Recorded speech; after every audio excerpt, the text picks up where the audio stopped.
నిమిషాలు కూర్చో.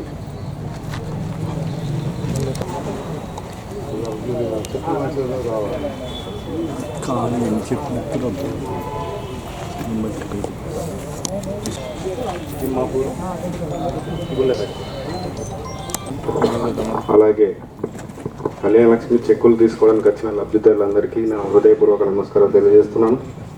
గతంలో మన తెలంగాణ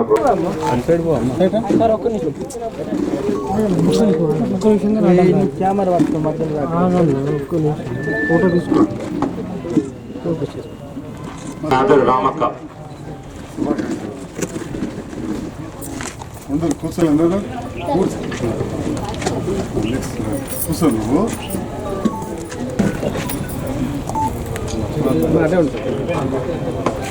కూర్చోండి. వెనుక ఉన్నవారు కూర్చోండి దయచేసి. కల్లెడ నెక్స్ట్ కుంటవ్వ ఖుర్షిజా మోరపల్లి గారు రెహమాన్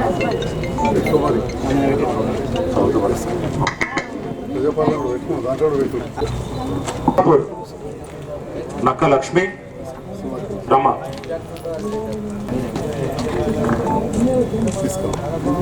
కూర్చోరా. పోలాసనం తాటిపల్లి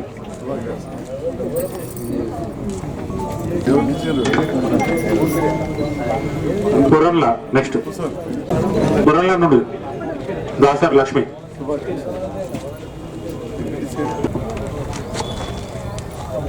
పుష్పరామ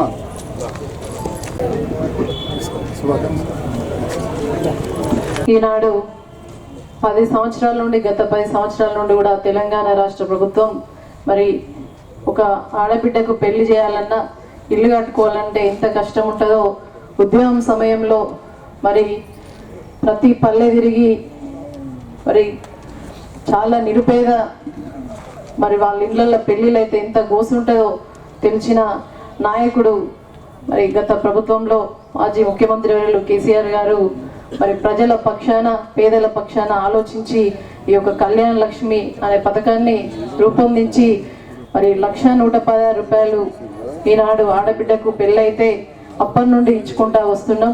మరి జైత్యాల నియోజకవర్గంలో జైత్యాల రూరల్ మండలం కూడా ఏ ఆడబిడ్డకు పెళ్ళైనా కూడా గౌరవ శాసనసభ్యుల ద్వారా మనం 1,116 రూపాయల చెక్కు, అదేవిధంగా వారికి ఒక మహిళలంటే ఒక గౌరవంతో ఒక ఆడబిడ్డకు మరి కానుకగా వట్టి చేతులతోటి పంపొద్దు, మరి చెక్కిచ్చి మేనమామ పైసలు పెట్టిన తర్వాత మళ్ళీ బట్టలు పెట్టే సంప్రదాయం తెలంగాణ సంప్రదాయం కాబట్టి దాన్ని కొనసాగించాలని చెప్పేసి గౌరవ శాసనసభ్యులు ఆడబిడ్డ కానుకగా చీర కూడా పెట్టడం జరిగింది. కానీ ఈనాడు కొంతమంది దాన్ని రాజకీయం చేయడం కరెక్ట్ కాదు. ఇక్కడికి వచ్చిన మా మహిళా తల్లులందరూ కూడా మీడియా ద్వారా ఇతరులు మహిళలు కూడా గమనించాలి. మన జైత్యాల శాసనసభ్యులు మరోసారి గెలిచిండ్రు, రెండోసారి గెలిచిండ్రు అని అంటే మీ అందరి ఆశీస్సుల వల్ల గెలిచిండ్రు కాబట్టి మా మహిళా తల్లులపై ఉన్నటువంటి ప్రేమతోటి ఆ చీరను కానుక ఇవ్వాలని చెప్పేసి అనుకుంటే దీన్ని రాజకీయం చేసి ఇవ్వద్దు అని చెప్పేసి చాలా మంది దీన్ని కంప్లైంట్ చేయడం, ఒక రాజకీయం చేయడం, ఒక ఆడబిడ్డ కానుక ఇవ్వడాన్ని కూడా దీన్ని తప్పుపట్టడం అనేది సరికాదు. మీ అందరూ కూడా ఆలోచించాలి. ఇప్పటి నుంచే వారు ఎటువంటి ధోరణి వాళ్ళ యొక్క వైఖరి ఎట్లా ఉందో ఒకసారి గమనించాలి. ఒక చీర పెడతానంటే ఇప్పుడున్నటువంటి ప్రభుత్వంలో ఉన్న నాయకులు దాన్ని అడ్డుకుంటున్నారు. ఇంకా చీర కాదు ఇంకేదైనా కూడా మీకోసం చేయడానికి సిద్ధంగా గౌరవ శాసనసభ్యులు ఉన్నారు. చీర ఇవ్వద్దు, అది ఇవ్వద్దు, మీరు బొమ్మ పెట్టద్దు అని అంటే అది ప్రభుత్వం ద్వారా ఇస్తలేరు, వాళ్ళ సొంత డబ్బులతోటి ఆడబిడ్డకు కానుకగా ఇస్తున్నారు. అటువంటి చీరను కూడా అడ్డుకోవడం సరికాదు. మీరు కూడా మహిళలందరూ కూడా దీన్ని గమనించుకోవాలి. అయినా కూడా తప్పకుండా కానుకను అందించాలి అని చెప్పేసి మన సంజయ్ అన్న గారు మీకు కానుకగా ఆఫీసులో కాకుండా బయట ఇవ్వాలని చెప్పేసి తీసుకొచ్చిన వారి పెద్ద మనసుకు మా మహిళా తల్లులందరూ కూడా మరి ధన్యవాదాలు తెలియజేస్తూ మరి ఈనాడు కళ్యాణ లక్ష్మి అనే కార్యక్రమం 1,116 గత ప్రభుత్వం నుండే కొనసాగిస్తూ ఉన్నారు. మరి ఈ ప్రభుత్వం వచ్చిన తర్వాత ఎలక్షన్ టైంలో చాలా గోడలపైన చూసినాం కళ్యాణ లక్ష్మితో పాటు తులం బంగారం అని చెప్పేసి రాపిచ్చిన సందర్భాలు ఉన్నాయి. మొన్న ఒక పెద్ద నాయకుడు మాట్లాడతారు, మేము మేనిఫెస్టోలో పెట్టలేము కానీ తులం బంగారం ఇస్తామని అంటారు. తక్షణమే డిసెంబర్ 9న మరి ముఖ్యంగా ఆడపిల్లల పెళ్లిళ్ళు చేసి తెలంగాణ రాష్ట్ర మన తొలి ముఖ్యమంత్రి అయిన కేసీఆర్ గారు ఏదైతే కళ్యాణ లక్ష్మి అనే పథకం భారతదేశంలో ఎక్కడ లేనిది తీసుకోవడానికి వచ్చిన మా ఆడబిడ్డలందరికీ కూడా శుభాకాంక్షలు తెలియజేస్తున్న తల్లిదండ్రులకు, కుటుంబ సభ్యులందరికీ. ఈనాటికి కూడా భారతదేశంలో ఎక్కడ కూడా ఏ ఆడబిడ్డ పెళ్లి చేసినా కానీ ఎన్నడూ కూడా పేదింట్లో పెళ్లి అయితే 10 రూపాయలు ఇచ్చిన లేరు. కానీ కేసీఆర్ గారు ఆనాడు దళితులకు, మైనార్టీలకు, అదేవిధంగా గిరిజనులకు మొట్టమొదటి ప్రారంభం చేసి ఆ తర్వాత అన్ని వర్గాల పేద ప్రజలకు, పేద ప్రజలు అనేవారు ఏ కులం ఉన్నా ఏ మతం ఉన్నా, అంటే వాళ్ళు రెడ్డిలు కావచ్చు, వైశ్యులు కావచ్చు, ముస్లింలు కావచ్చు, ఎవరు ఉంటే వాళ్ళకి వెలుమలు కావచ్చు, బ్రాహ్మలు కావచ్చు, సర్పంచ్ పెట్టారు అందరికి కూడా ఈ పథకాన్ని వర్తింపజేసింది. చాలా సంతోషం. అయితే ఇది మేము ఇంతకుముందు మా జడ్పీ చైర్మన్ గారు, ఎంపీపీ గారు చెప్పినట్టు జగిత్యాల ఎక్కడిచ్చినా కానీ ఇచ్చిన కాడ బాగా భారీది. కానీ నేను ఎమ్మెల్యే గెలిచినప్పటికీ చీర ఇంత కవర్లో పెట్టి ఇస్తుంటే ఇక సర్కార్ మారింది. మారంగానే కళ్యాణ లక్ష్మి పథకం పేరు కళ్యాణ మస్తు అని పేరు పెట్టారు. కళ్యాణ మస్తు. మరిగా ఆ కళ్యాణ మస్తులో భాగంగా ₹1,00,000 చెక్ తోటి 10 గ్రాముల బంగారం ఇస్తా అని చెప్పి వాళ్ళు పెట్టిన అభయహస్తం మేనిఫెస్టో పేజ్ నెంబర్ 29లో రాసి పెట్టారు. ఇక అది ఎప్పుడు చాలు చేస్తారో చూడాలి. మరి ఈ ఓట్లైనాక సర్కార్ వచ్చింది, గెలిచినాక చాలు చేస్తారు కావచ్చు. కొన్ని వాళ్ళకన్నా డిసెంబర్ 9 నుంచి పెళ్ళైన వాళ్ళందరికన్నా ఈ పేరు మార్చడే కాదు, ఆ మస్తుని పెట్టిన కళ్యాణ మస్తు బంగారం 10 గ్రాముల బంగారం కూడా ఇస్తే సంతోషం. ఎందుకంటే ప్రజల సొమ్ము ప్రజలకు ఇచ్చే ఇళ్ళకి వెళ్ళి ఇయ్యం. నా ఇంట్లోకి వెళ్ళి చీరే వెళ్తామంటే అధికారులు ఫోన్లు చేసి సార్ చీరే కవర్ మీద కేసీఆర్ బొమ్మ ఉన్నదట, ఇంకేమున్నదట అర్థం చెప్పారు. పర్వాలేదు, ఈడ కాకపోతే మా సర్పంచ్ సాబ్కి ఇచ్చే వాళ్ళకి ఇచ్చే మీకు ఇంటికాడ తెచ్చిస్తాం, లేకపోతే ఏం చేస్తాం, ఆ చీర కాకపోతే మీకు ఆగుతుందా. కానీ కేసీఆర్ గారు మాత్రం ఒక గొప్ప పథకాన్ని ప్రవేశపెట్టారు. రాకముందు, తెలంగాణ రాకముందు మీ పెళ్ళిళ్ళైనాయి, మీ చెల్లెళ్ళ పెళ్ళిళ్ళైనాయి, మీ కుటుంబ సభ్యుల పెళ్ళిళ్ళైనాయి. ఎన్నడన్నా పేదింట్లో పెళ్ళి అయితే రూపాయి ఇచ్చిన దినం ఉన్నదా? ఆ పెళ్ళైనాక గర్భవతి అయితే అంగన్వాడీకి పోతే 2 కొడుగుట్ల కంటే నన్ను నెక్కిచ్చిన వారంకు ఇలా ప్రతిరోజు ఇస్తున్నారు. సర్కార్ దవాఖాన బ్రహ్మాండం కట్టాం, అక్కడ మంచిగా ప్రసూతి చేసి కేసీఆర్ కిట్ ఇస్తే అది కూడా పేరు మార్చని పర్వాలేదు. కానీ కేసీఆర్ కిట్, డాక్టర్లు ఇవన్నీ చేసారు. మరి నేను ఎమ్మెల్యేను, ఈడ నా బొమ్మ కనబడదని చెప్పి ఫ్లెక్సీ కూడా పెట్టింది. కానీ గతంలో తెలంగాణ వచ్చినాక మొదటిసారి కూడా నాకే టికెట్ ఇచ్చారు, ఓడిపోయింటి నేను. అప్పుడు జీవన్ రెడ్డి గారు ఎమ్మెల్యే ఉండే, నేను ఓడిపోయింటి. అప్పుడు కవిత మేడం ఉంటుండే, భారతి ఉంటుండే, మంత్రులు ఉంటుండే. మేము ఉన్నప్పుడు కూడా చాలా వాటిలలో అందరిది పెట్టవచ్చు, బీజేపీ ఎంపీలది పెట్టవచ్చు, అందరిది పెట్టవచ్చు.